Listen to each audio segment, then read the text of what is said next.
The United States will not offer photographic evidence proving the death of Osama bin Laden.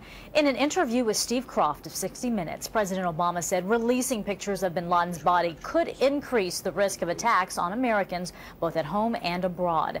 The president said he has seen the pictures and has no doubt the man killed by U.S. forces is Osama bin Laden. We are absolutely certain this was him. We've done DNA sampling and testing. And so there is no doubt that we killed Osama bin Laden. President Obama added America does not, quote, trot out this stuff as trophies. We don't need to spike the football. The White House has also decided not to release video of bin Laden's burial at sea. For more, we are joined from Washington by senior national security analyst Juan Zarate. Juan, thanks for being with us. My pleasure, Betty. All right, so the White House said releasing the picture could incite retaliation. Aren't we already at risk of an attack? Well, I think we are, but I think at the height of the emotion of this event, the White House wants to avoid any images that could either build a mythology of martyrdom for bin Laden or be a tipping point for anyone out there who could be emotionally affected by it. The concerns now from counterterrorism officials is that al-Qaeda has attacks underway, or that lone wolves, those who are sympathetic to bin Laden, would be inspired to act. And so the national security community, I think, has made a determination that putting out images, gory images, could be overly emotional and could tip the balance. Okay, but given some recent events like the Jessica Lynch raid, the cover-up following Pat Tillman's death, doesn't the public deserve some kind of verification?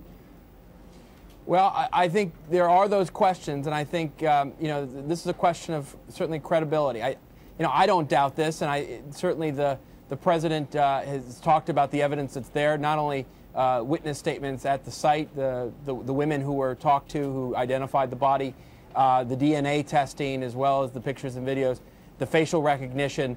So I don't think from an American perspective or American government perspective there's any doubt. I think the larger question is, does this issue fester? Do conspiracy theories grow over time?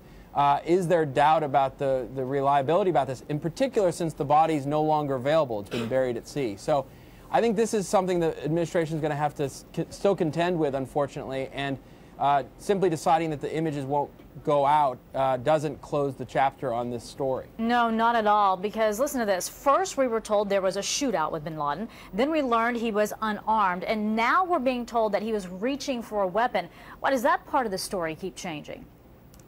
Well, I think part of the problem there, Betty, is that the administration came out sooner than they would have liked to make the announcement. I think they got word that there were leaks and people were starting to ask questions about whether or not bin Laden had been killed or captured.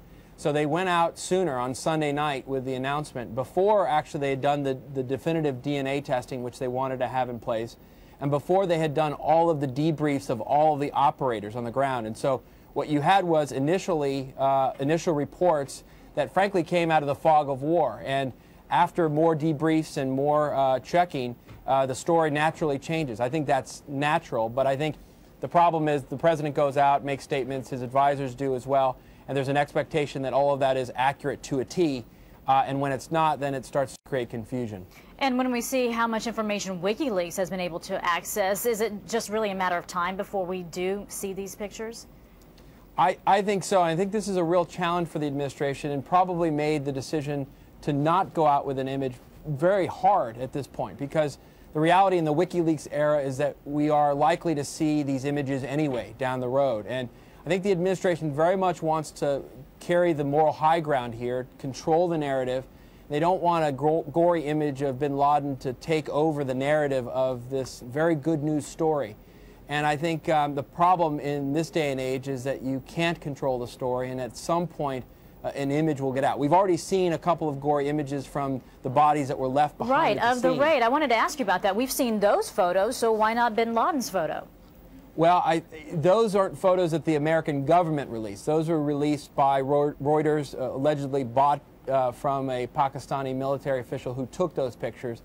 And I think that's the distinction that the administration would make, which is, fine, photos may get out there, but the American government, and in particular the White House, shouldn't be the ones trotting out these pictures, as the president said, as trophies in the killing of bin Laden. And I think that's where they would make the distinction. We as Americans should hold the moral high ground and should not be, like the terrorists, displaying gory images of the aftermath of our actions. Juan, a House committee has approved a $10.5 billion increase in funding for the Special Forces Command. Now, that includes the Navy SEALs who ran the operation that killed bin Laden. Does this mark a change in defense spending? Well, I think you had already seen a marked change in defense spending to account for the fact that we are engaged in different kinds of battles and wars around the world that often relies on special operations forces, much more so than heavy troop deployments that we've seen traditionally, certainly from the Cold War era. So this was already a change in the budget cycle that we had seen over the past few years. And I think now with the success of this mission, you're going to see funding stabilized, if not increased, for the Special Operations Forces. All right. Senior National Security Analyst Juan Zarate joining us from Washington. Juan, as always, we do appreciate your insight. Thank you, Betty. And a reminder, you can see all of Steve Kroft's exclusive interview with President Obama on 60 Minutes this Sunday night. It starts at 7, 6 Central.